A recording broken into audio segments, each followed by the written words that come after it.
Hello friends, welcome back to my blind playthrough of Planescape Torment. This is episode 27, I believe. We are here with Hargrimm the Bleak, and we are about to ask him about the item that we came here to retrieve, and also to snitch on Soego, who, turns out, has been spying for the Cranium Rats faction, which is the faction opposed to this City of the Dead. I know it's not called a City of the Dead, but Dead Nations, that's it. That's the one. Somehow City of the Dead always comes to mind first. Okay, Hargrimm. Hargrimm acknowledges your presence by nodding quietly in your direction. I had some questions.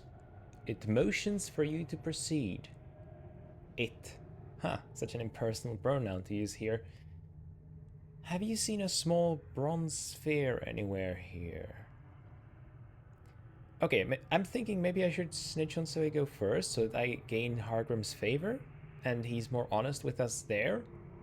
But I don't know. I feel like he will be honest with us anyway.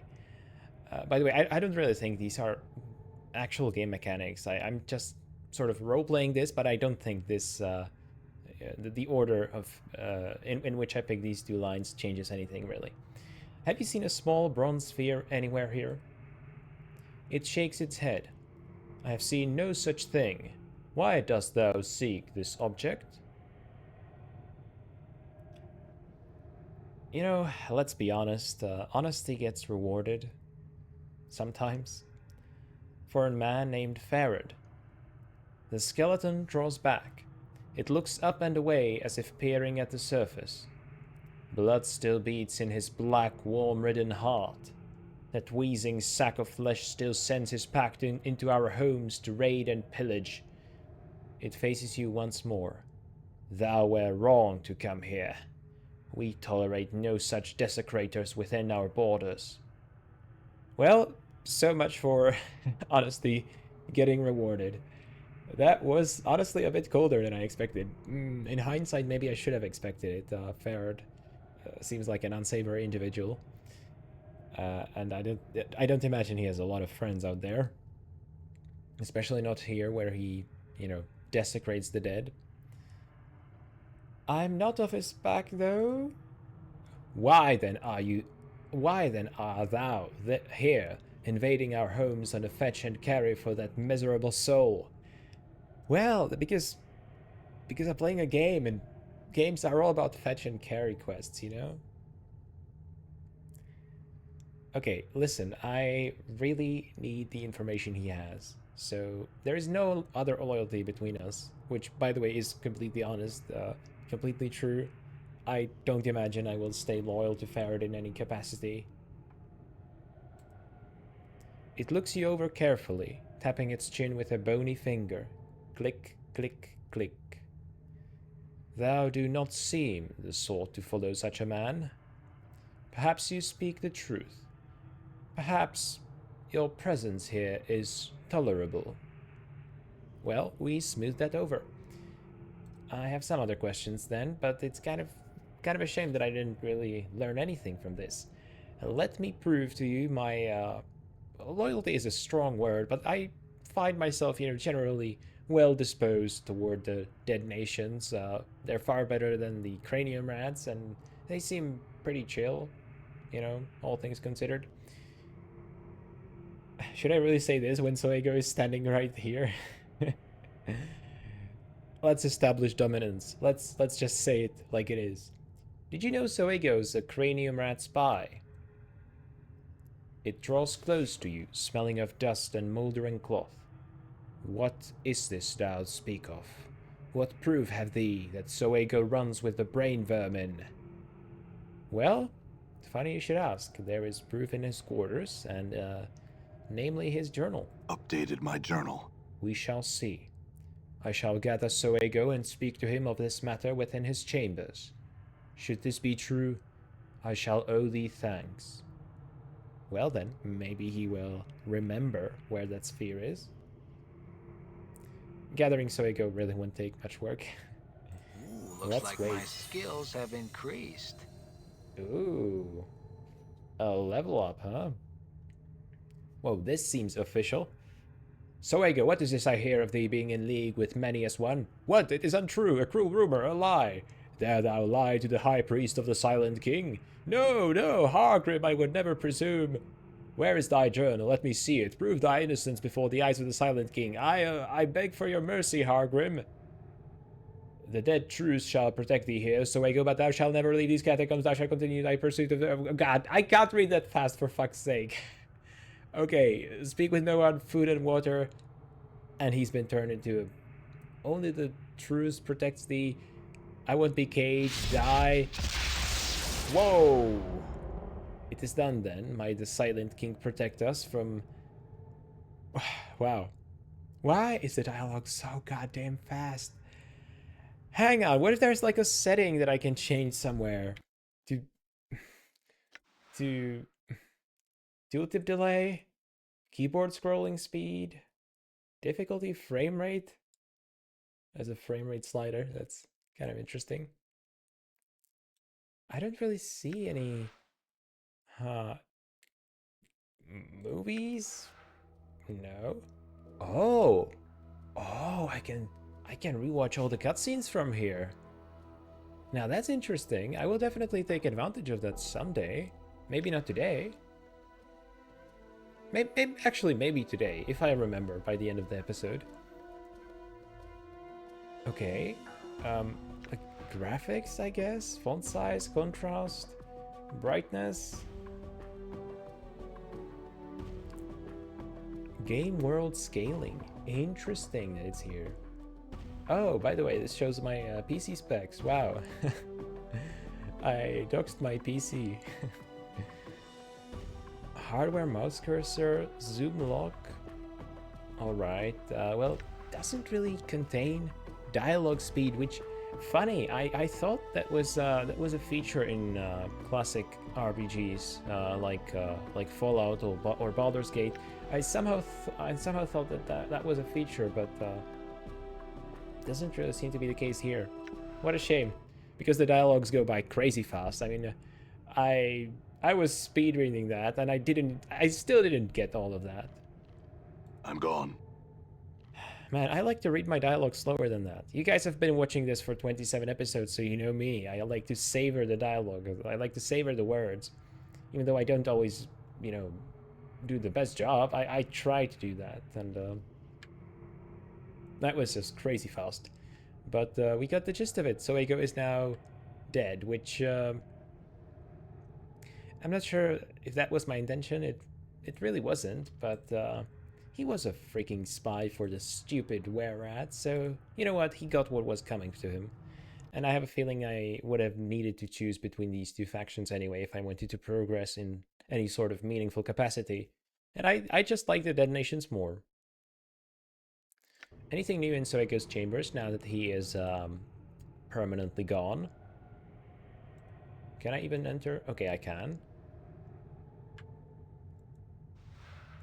Anything around here? Not sure. Oh yeah, Oh! Soego's skull! Really? This skull used to be attached to Soego's body before his unfortunate accident. Well, it's interesting that I can take this and carry it as an item. The question is, should I? And the answer is yes, because I can, right? If you can pick up something in a game, you gotta pick it up, man. Anything new in here? Pry open the metal slab. Oh, the journal is still there. I doubt it has anything new in it, though.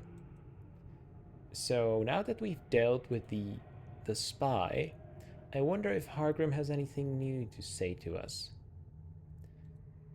Oh yeah, I just remembered that I actually have to die before I can get out of this place. We'll see if we can maybe Oh, there he is. Talk about that. Now, there's the riddling skeleton, which I'm pretty sure I've talked to in the last episode, and the riddle he posed me completely stumped me. Let's see if I fare any better now. The skeleton is shaking its head and giggling to itself. It guffaws and snorts occasionally, biting down on its bony hand to stop itself. It is old enough so that no meat is left on its bones, only a few colored rags. Greetings. Greetings, yes. It sniggers, puffs of dust flying forth with each breath. I understand you've got a difficult riddle. It nods, giggling. Dost thou want to hear it? Yes. Oh yeah, it's this one. Think of words which end in "gry." Angry and hungry are two of them. There are but three words in the common tongue. What is the third word? The word is something that one uses every day. If thou hast listened carefully, I have already told thee what it is.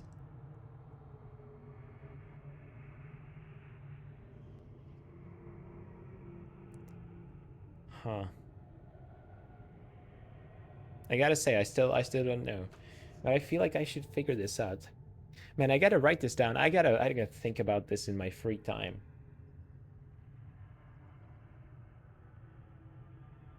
I'll think about it. Farewell. Well, now I got a little brush up on that riddle. I have something to think about during my day-to-day. Hang on, where are you going? I wanted to go to Hargrimm, and well, there's an unusually high concentration of ghouls around here. Okay, Hargrimm. My friend, stop walking away from me. I had some questions.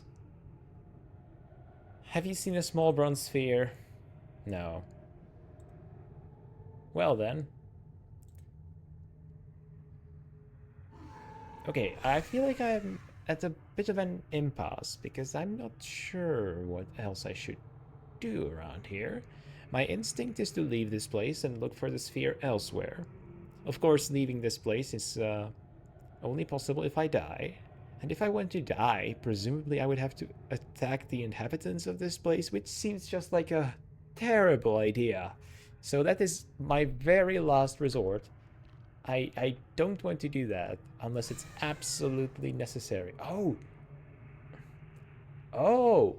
Oh, this is the skeleton trying to figure out the riddle. Okay. The skeleton looks up. Solve that dastardly riddle that yet? No, tell it to me again. Okay, so he's gonna repeat it.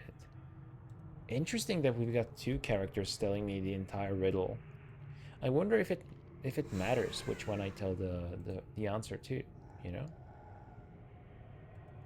I guess telling it directly to the Riddler would sort of make his opinion of me go up, whereas telling it to the puzzling skeleton would sort of make it look like the skeleton came up with the answer by himself.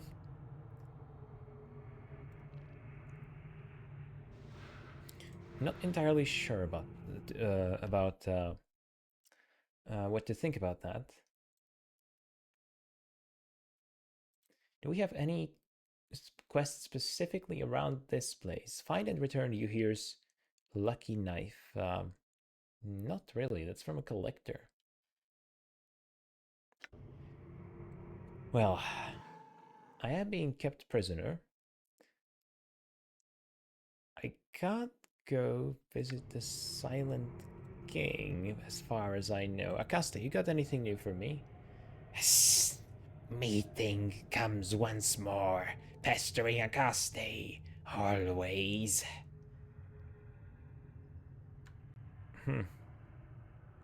Have you seen a small bronze sphere anywhere here? No. No is the short of it.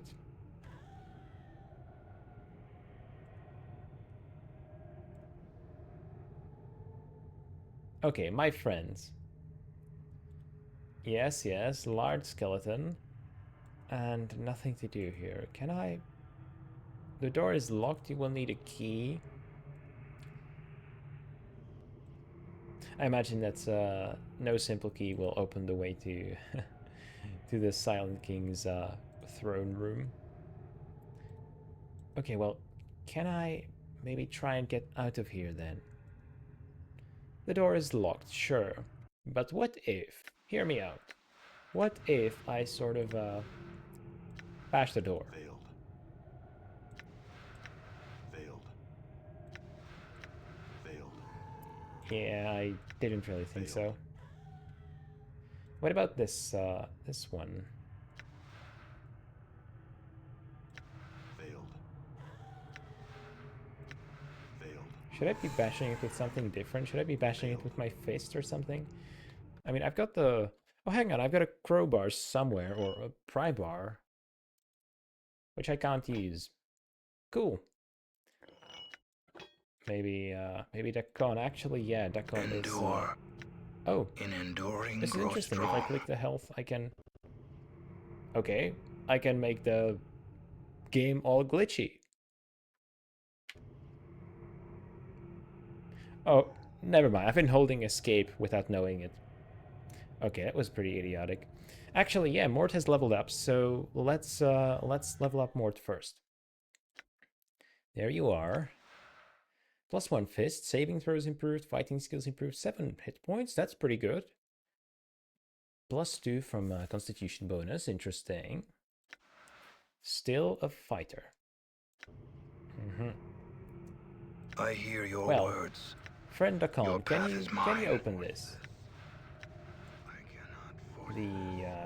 The creatures around here don't really seem too mad about me attempting this, but doesn't seem to be doing anything, really. Done. Okay, I'm quite confused now. I'm not sure which way I should progress. Oh, this is a new place. Hang on. This iron trapdoor is rusted shut. There's no way it'll open. So much for progress. I believe I did talk to some zombies, and they are extremely difficult to understand. Yep. So that's not what I... Oh, but Stale Mary. That's why. That's right. That's one that I definitely need to talk to. Okay, here we go. This musty-smelling female zombie looks exceptionally old, almost mummified. Her skin has the appearance of moldering gray-green leather, and one of her eyes has fallen out, leaving a dark pit in her face. Her voice is slow and thick. Greetings.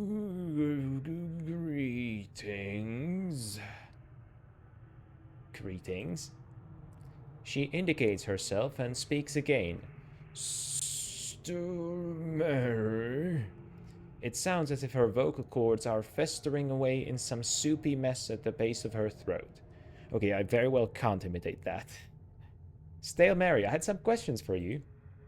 She nods her head, waiting your question. Well, how is it that you speak to these other zombies? I cannot understand them as I can you. The corpse takes a step towards you, reaching her arm out to touch you. I'll let her touch me. Her nearly fleshless hand brushes gently against your forearm, and she speaks. Listen. Okay, I'm not sure I would understand that without the translation here.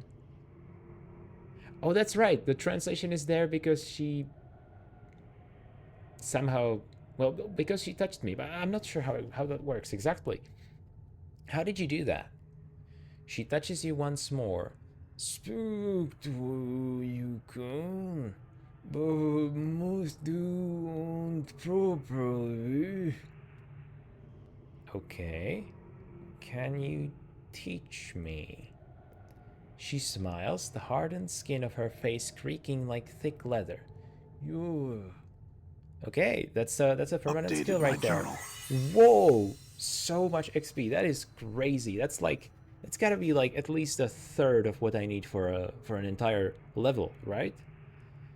She finishes teaching you the skills required to speak with the dead, a process she calls Stories Bones Tell.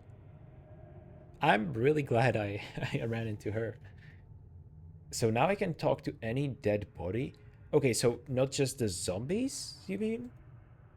Soon, ours to the must use skill. Must use skill. So what I gather from this is that this ability that I just gained is not based on any skill checks. It's just something that I can do now. But when it comes to some dead bodies, I guess I still gotta pass a skill check. Okay, sure. Now I have some questions. Why have I been made a prisoner for a start? She shrugs. Oh, Hargrimm. Yes, speaking of Hargrimm, tell me, what's your take on him? Hargrimm Skullslid. King. Concerned. Word. Okay. Why is he concerned? What is he concerned about? Soego. Well, I don't think he's too concerned about Soego, to be honest. Why is he worried about Soego? Soego preaches death. Well, Soego has ascended to the last level of his preaching and has died himself, so good on him, I guess. Preaches death. Once stood the door. Right. I kind of know why, Updated my journal. Okay, interesting that my journal got updated there. Like, what did I knew? What new thing did I learn from that? I mean, I knew all of that, right? Why is Hargrimm worried about Akaste?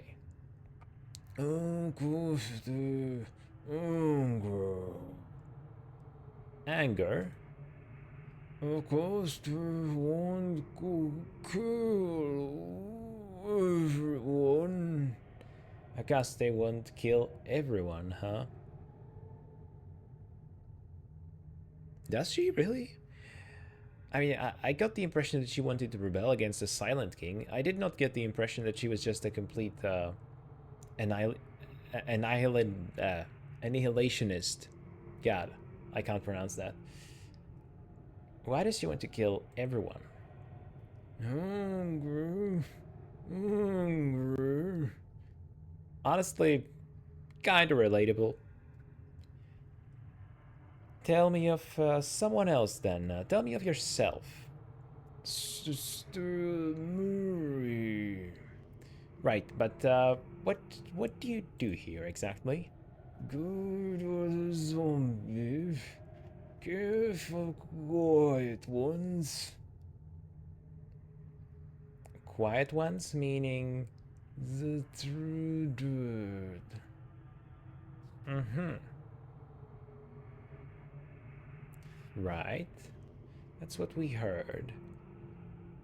Tell me about the other zombies, I guess. That was a good way to deflect the conversation from yourself, by the way. The work of Silent King.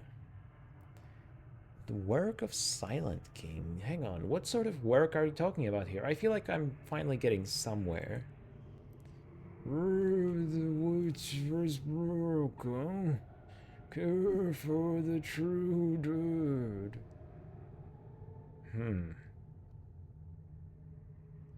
That which has been broken. You mean like physically, like this place?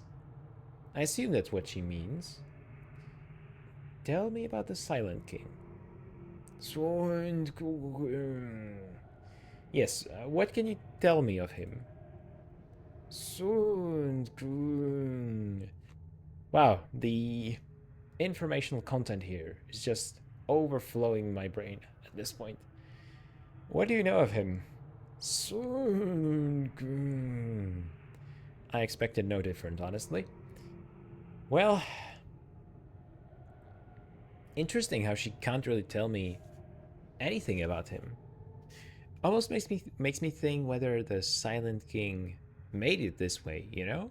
That the Silent King doesn't like people talking about the Silent King, so... But, I mean, Hargrimm was able to speak about the Silent King just fine, if I remember. I'm not really sure if I learned anything useful from him, though. Okay, other questions then. Where am I? Oh, the Silent King. Okay, sure. Have you seen a small bronze sphere anywhere here? Is really what I wanted to ask this this whole time. No, throw. Well, at least she isn't dancing around the fact that she didn't, you know? Who inhabits this place? Zoom, Screwed, Rose. We asked about the zombies. Let's ask about the skeletons. Honestly, I'm not learning anything new from this, though. Like, and I'm getting sick of the of voice acting this zombie, and you guys must be sick of it by sick of me listening, reading the zombie lines by now. So I'm just sort of going to skim this, but yeah, it doesn't seem like I really learned anything new from her apart from the ability to talk to zombies, which honestly I'm not sure if I will take advantage of often. Zombies are kind of dull to talk to. This darkened crash is only a few feet deep and smells like decaying flesh. Lovely, this place. Any place that I haven't really explored properly here? No, so we have just some rocks here. That's an interesting way to end a corridor for sure. Some rusty daggers here. I mean, I've tried going here and there. The chapel. Anything new at the chapel? Apologies if this episode feels kind of directionless, but I'm honestly at a loss for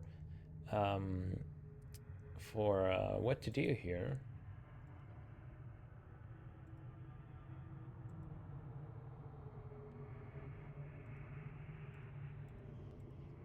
You know, part of me thinks that I should start editing out dull moments like this. Then again, anything could happen at any moment, you know? So it's always kind of a balancing act to think about what to edit out and what not to edit out. And to be honest, I don't really like editing these videos too much. You guys have probably noticed when it comes to these like Let's Play type of videos, I really like the simplicity of just being able to turn on my camera and do maybe like 1 or 2 quick cuts in the middle and upload the video, you know? But yeah, I'm kind of getting lost here. I mean, not sure what else there is to do for me here. At this point, I'm willing to die to get out of here, but I'm not sure how to do it, honestly.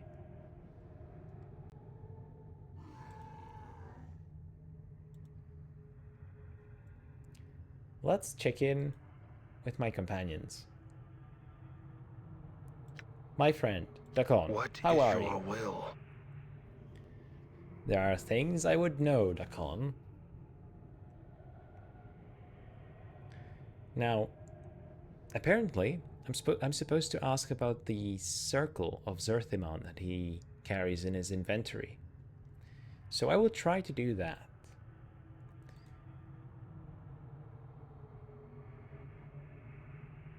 I had some questions about the Githzerai. I don't know. I feel like I asked some of these already. This one even says again, so I definitely asked about the Githzerai people. I had some questions about Githzerai language. Can you teach me the ways in which your people speak? Sure. I love language, so learning about the Githzerai language will be fascinating. Maybe it feels a bit random or tangential in this episode, but let's do it. I don't really have anything better to do right now, so let's try this. Know that the speech of the people has its foundation in history. All things are a story to us. Metaphor is a tool and an inspiration to the strength. Know when we speak of Torig's table, we remember that Torig was noted for his hospitality and goodwill. When we speak of Selquent's heart, we recall the lecherous and cruel nature of Selquent. Uh-huh. Okay, there is a bit to unpack here. So they use metaphor as a tool, huh? So what he's kind of describing here is this super broad meaning of words, right? Words have meanings, you know, and then like the central meanings, and then they have connotations, things that you associate with the word, even though it's not necessarily part of the word's definition, let's say.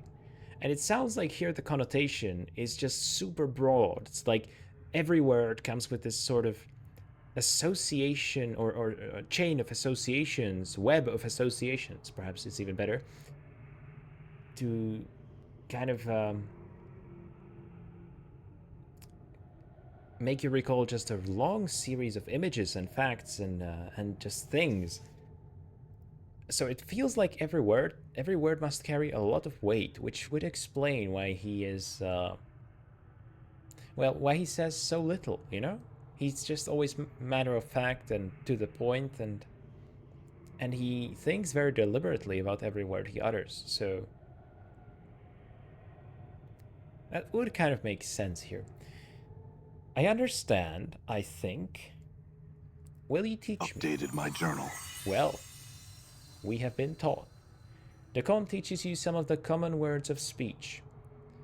A wise man is said to have wrote the Book of the Anarchs, while to accuse another of treason is to remember Velquar's eye. It is said of generous people that their cupboards are bare. Common greetings include Hail Sword Ringer, and Zerchai's skin bow to you, to which one should respond, and the traveler is pleased. Dak'kon is a skilled teacher. After his instruction, you feel capable of exchanging proper greetings with other Githzerai. Wow. Okay. Okay, so some nice phrases here, some nice metaphors. Wrote the Book of the Anarchs. Velquar's Eye. Well, Velquar's Eye is something we definitely heard about before. I think it might be one of Dak'kon's spells, right? Cupboards are bare. Hail Swordringer. Okay. I like these. I like these little details. Okay, maybe I have some other questions about the Githzerai. You seem to place a special emphasis on knowing. Why? All things, whether structure or flesh, their existence is defined by their knowing of themselves. I think we've had a bit of this discussion on knowing before. Not sure if it really came to any conclusion. Actually, I seem to remember that we somehow convinced Dak'kon that he does not know himself. And if a man does not know himself, when a mind does not know itself, it is flawed. When a mind is flawed, the man is flawed. When a man is flawed, that which he touches is flawed. Dak'kon pauses. It is said that what a flawed man sees, his hands make broken. Yes, we've had this discussion before, but no harm in repeating it. I find it interesting. Do you know yourself? Yeah, that was the line of inquiry that we took. Dak'kon falls silent. His coal-black eyes take on the same distance that you noticed when you first met him. Well, I believe that I don't think we need to retread old ground here with Dak'kon. Tell me something else about the Githzerai. Remind me, your blade. Right, it's a Karak blade. Know the rank of the wielder. Oh, right. What rank did it signify again? The blade is a symbol carried by the Zerth. A Zerth is one who knows the words of Zerthimon. In knowing the words of Zerthimon, they know themselves. And Zerthimon being the founder of your race, he knew the Githzerai before they knew themselves. He defined the people. He gave them one mind. Mhm. I wanted to ask you about our travels. This is interesting. What can you tell me about the city of Sigil? It is known by the name Sigil. Among the people, it is known as the city that does not know itself.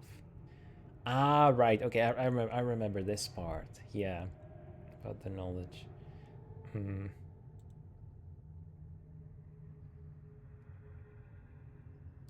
Can you teach me anything of the art, Dak'kon? Know that the way of the people is not the same as the art you have come to know. It is not the energy that gives strength. It is knowing the self that gives strength. The teachings of Zerthimon speak of such things. Would you teach me the way of Zerthimon, then? Do you know what you have asked? The texture of Dak'kon's blade flows until it becomes a stone. To walk the path of Zerthimon, you must know of the people. The knowing of such things by one or not of the people is a difficult matter. There are those not of the people who have heard the way of Zerthimon, but they do not know the way. Oh, are we about to make a real breakthrough here? Dak'kon, I want to know of the people and know Zerthimon's teachings. I believe there is wisdom to be learned in such things. I wonder if the game is using the word wisdom in the technical term, you know, in the stat wisdom here. Updated my journal. Know that I have heard your words, and I shall test them. To learn, you must know the people. To know the people, you must know the unbroken circle of Zerthimon.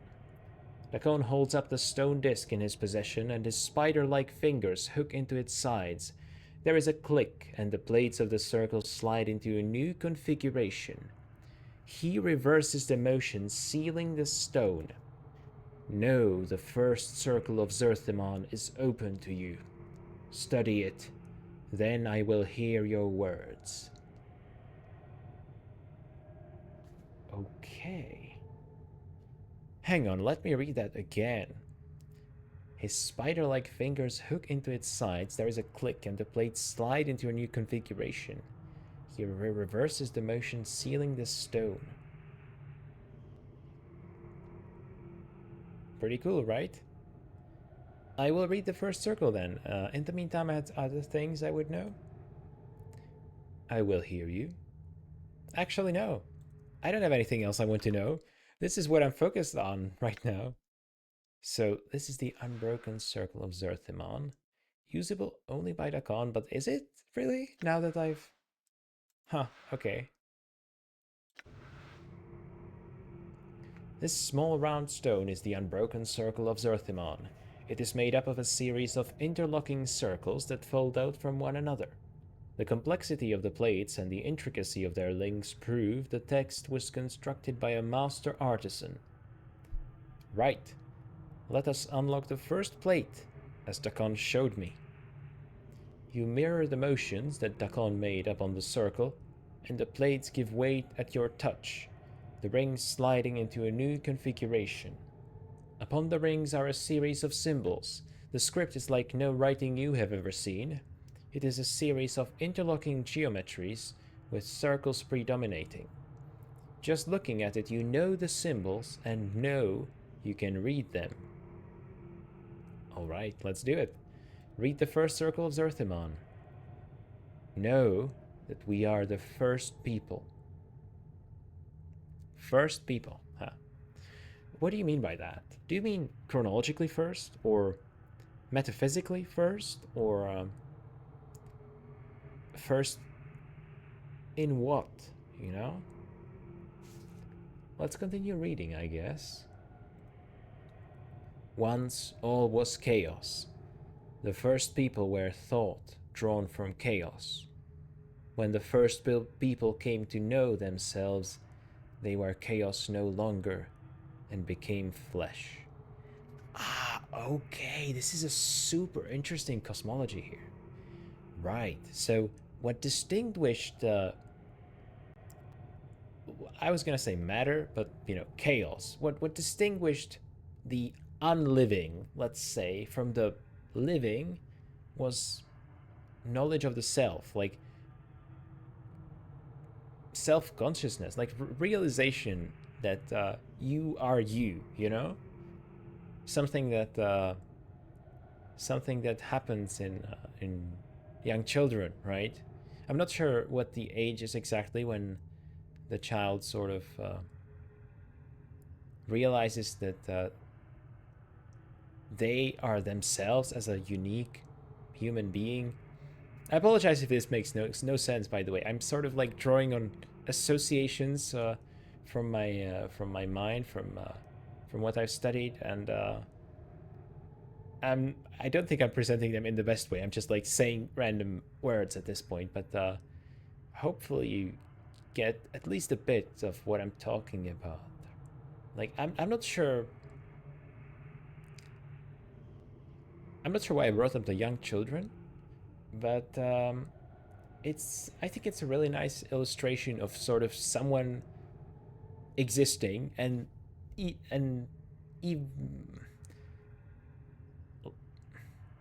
and not immediately, but later realizing that they are, you know, like I said, a unique being. Anyway, I'm rambling at this point, but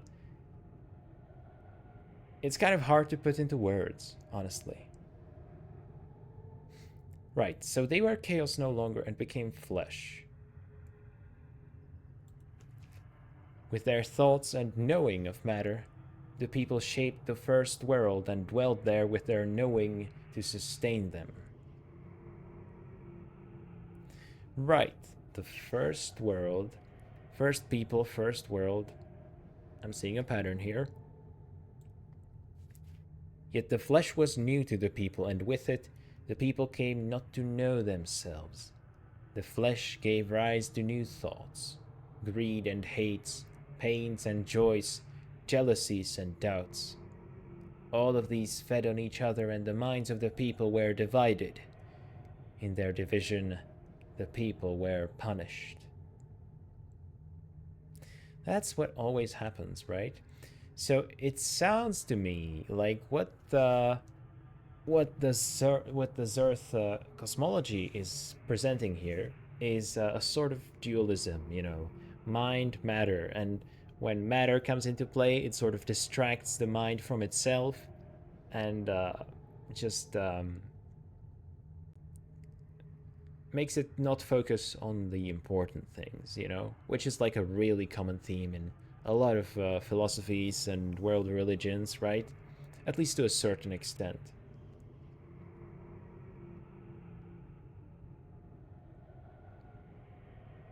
The minds of the people were divided, which in itself was a punishment. Kind of reminds me of like the Christian notion that hell is basically you not being in friendship with God. Like hell is not like a, you know, place of torment or eternal flame or anything like that. No, hell is simply you being separated from God of your own volition. This kind of reminds me of that. That the division is the punishment in itself.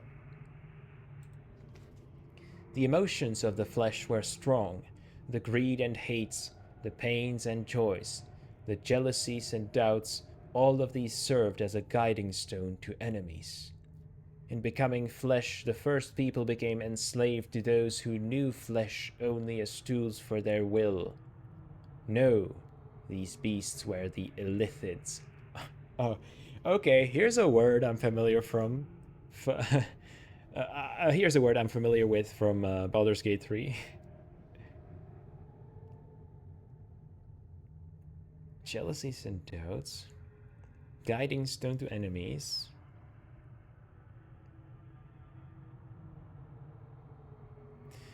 Interesting that they knew flesh only as tools for their will. I haven't really heard the Illithids described like that before.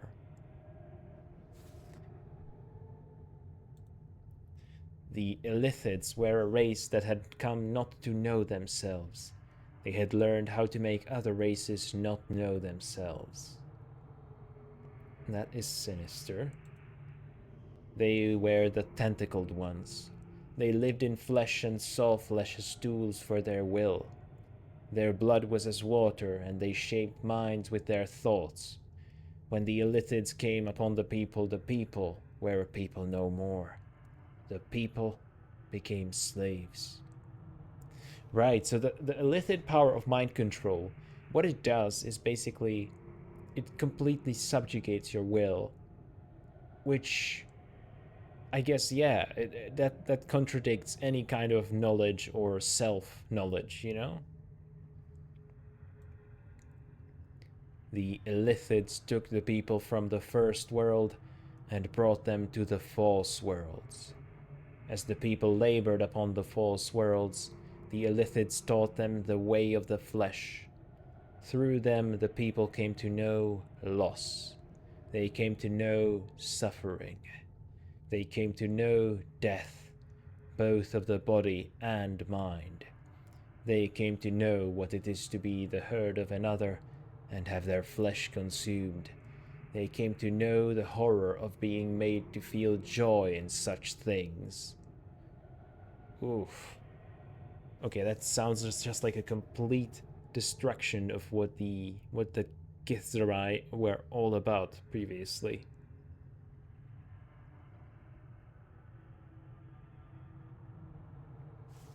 Finish reading the circle. The unbroken circle is the knowing of how the people lost themselves and how they came to know themselves again. I will examine it again, just in case. But yeah, doesn't seem to be anything new here. Wow. Okay, that was a lot, but I think I got all of it. It wasn't all that complicated, I think.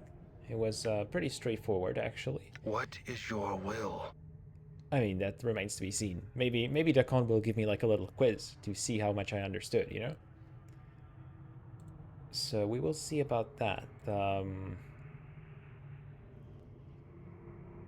Oh god, what was the option that led me to that? I kind of expected there to be like a special option tied to me reading this, but the Githzerai people again. Okay, that's new stuff, right? Dak'kon is silent for a moment. Know this and accept it as an answer. We are the people who make our home upon the shifting plane of limbo.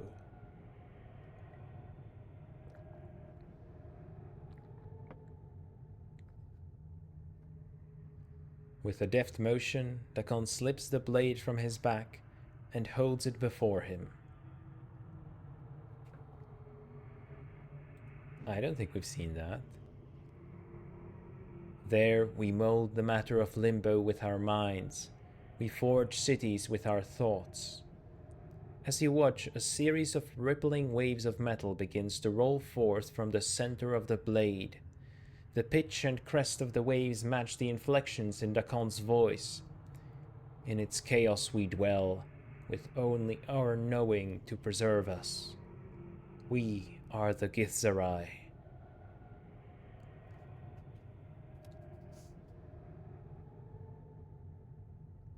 Rippling waves of metal. Sure, that makes sense. I know that his sword can do that, right? They match the inflections in his voice. That's incredibly cool. Mold the matter of limbo with your minds.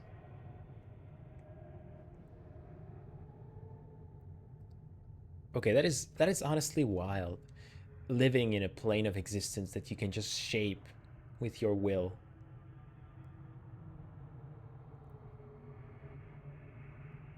I want to ask something more profound here, but unfortunately the only option I have here is, what is that blade you have? It moved, shifted in response to your voice.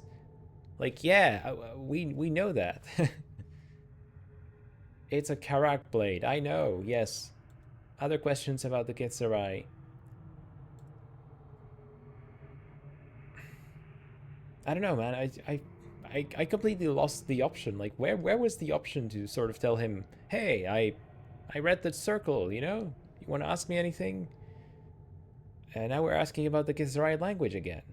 But I don't think we've picked this one yet. What is Akali knowing? Know this. When Akali drowning. When Akali drowning is spoken, the speaker is telling you the answer to your question would serve no purpose. Know that it carries the unspoken intent that the question be shaped so that it is more specific. Okay, so Akali drowning is like another metaphor or figure of speech that they use, right? Who was this Akali? Upon our home plane of limbo, we must shape the plane with our minds, or the chaos of the plane will devour us. Akali was one of the people who did not know herself. Time came upon her when she lost herself in the chaos matter of the plane. She knew not how to return to her community, so she shaped a small island with her thoughts and waited. She waited. In waiting, she met a traveler swimming through Limbo's sea. Akali is said to have called out to the traveler to ask the way home. Only one question need she have asked. Know you the way to my home? Yet she asked, what know you of the plane? Okay. I'm trying to process this. So are you saying that there is such a thing as a dangerous amount of knowledge, or a dangerous type of knowledge, or a useless type of knowledge, and the uselessness itself is what makes it dangerous?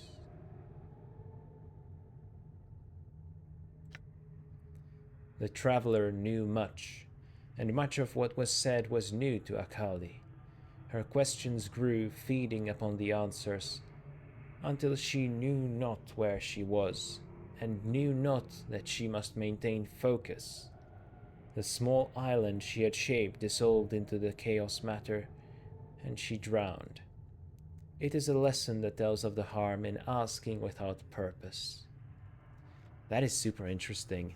And it kind of reminds me of our situation today, you know, with the internet, with unlimited information at our fingertips. We have this tendency to distract ourselves with just constant noise and information that we don't really need. I myself am guilty of this quite a lot, so I know what I'm talking about. I feel like Dak'kon would not appreciate the omnipresent nature of the internet in our lives. You've made your point, Dak'kon. I had some other language questions, maybe? No, I think some about the Githzerai would be better, actually.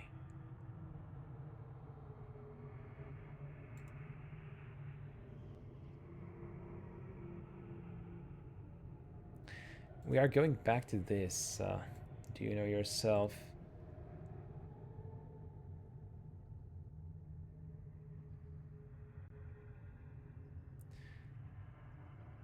I'm not going to pry this from him again, but... Okay. There it is. That's the option. Man, was it difficult to find. Can I talk to you about your teachings? Is the correct one. Okay, I will try to remember that. I have read the Unbroken Circle of Zerthimon. I want to speak to you more about the way of Zerthimon. What did you come to know? Well, okay, strength lies in knowing oneself. I learned that once someone does not know themselves, they are lost. They become a tool for others. I learned that your people were once slaves to the Illithids. It seems they committed many crimes against your people. Okay, so these two answers are both correct, right? This is like the perennial sort of abstract one, and this is like the specific one. concrete to the situation that the circle described. So I feel like he will appreciate this one more. Strength lies in knowing oneself. I learned that once someone does not know themselves, they are lost. They become a tool for others. Updated my journal. You have come to know the first circle of Zerthimon. You do not only see the words of Zerthimon, you have come to know them. Right, I think if I picked their second one, he would basically say that I only see the words, but I don't know them. Dak'kon holds up the circle and hooks its fingers around the edges. There is a click, and the plates of the circle slide into a new configuration. He reverses the motion, sealing the stone. Know the second circle of Zerthimon is open to you. Study it. Then I will hear your words. I will read it, and then I'll speak with you again. I don't really see a reason why I should stall here. Let me just read it again while I still have it fresh in my memory, you know? Unlock the second circle. You slide the plates into the configuration Dak'kon showed you, and a new ring is revealed. The ring carries the same script as you read before, with the same geometries. You know the symbols, and you know you can read them. Read it. Know that flesh cannot mark steel. Know that steel may mark flesh. In knowing this, Zerthimon became free. I mean, that seems pretty apparent on the face of it, but what's the hidden meaning here? I feel like I'm about to learn. Know that the tentacled ones were of flesh. They relied on the flesh and used it as tools for their will. One of the places where flesh served their will was the fields of husks on the false worlds of the Illithids.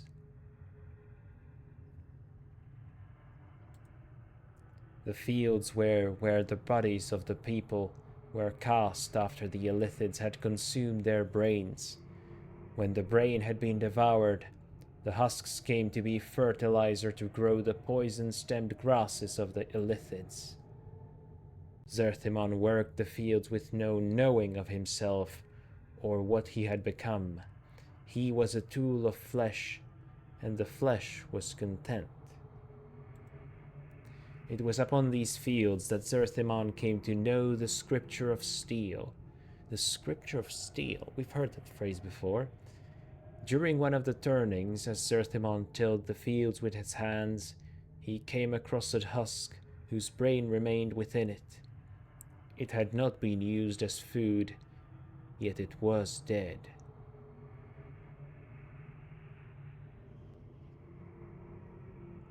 A husk whose brain remained within it, huh? Someone broken by the toil.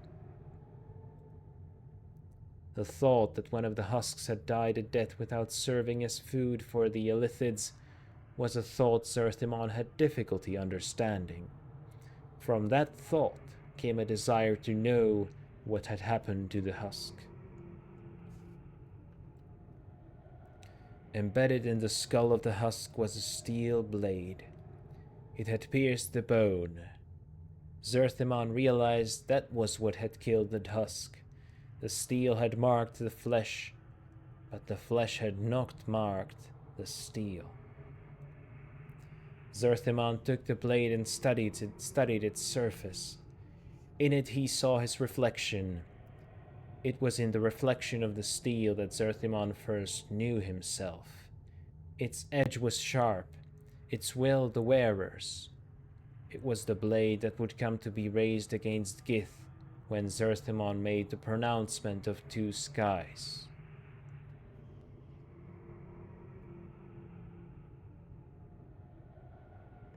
The pronouncement of two skies I don't think we've heard of before. So this steel blade must be like a holy relic or artifact then. Zerthimon kept the blade for many turnings, and many were the thoughts he had about it. He used it in the fields to aid his work. In using it, he thought about it was not used. About how it was not used. The Illithids were powerful. Zerthimon had believed that there was nothing that they did not know. Yet the Illithids never carried tools of steel. They only used flesh as tools. Everything was done through flesh, for the tentacled ones were made of flesh, and they knew flesh. Yet steel was superior to flesh. When the blade had killed the husk, it was the flesh that had been weaker than the steel.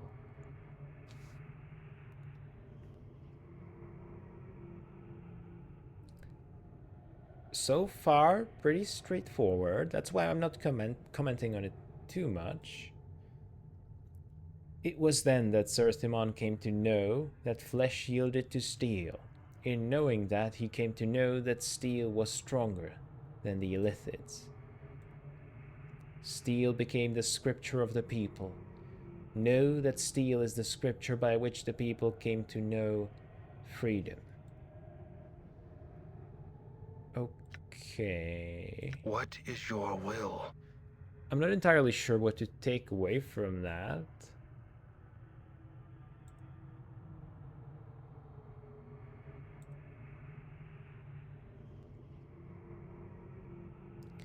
Teachings, right. Pick the correct profession here.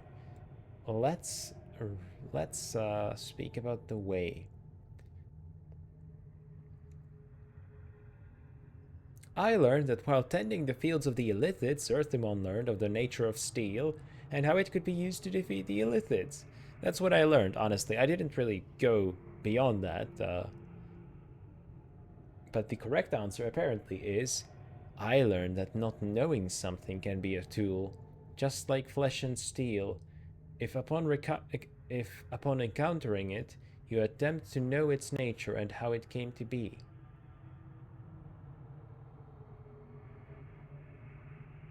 I don't really see it. Maybe I'm just getting tired at this point, not seeing this, but sure. You have seen the words, and you have seen beyond them. Yeah, sure I have. You have come to know the second circle of Zerthimon. He takes the circle, and with a deft motion, he twists one of the links so one of the plates slides forth, but strangely enough the stone still appears intact. He hands the plate to you. Meditate upon this teaching, and the knowing of it shall give you strength. When you have absorbed it, you shall know more. Well, I will study it then. Yet I would still know more of Zerthimon's teachings. Dak'kon's fingers feel around the edges of the stone circle, and he twists it clockwise, the links clicking until they have settled into a new configuration. He then reverses the motion, resetting the stone. The next circle of Zerthimon is open to you. Study it. Then I will hear your words. Okay, I will. And that's it for today. Wow, what an episode. So, after fumbling around, completely lost, I decided to speak to Dak'kon, and apparently I've been speaking to him for like 40 minutes. And he still has plenty of more interesting things to say, so I expect we will continue with that in the next episode. That's it for today. Thank you for joining me. I have been Savle, and I will see you in the next episode. Bye.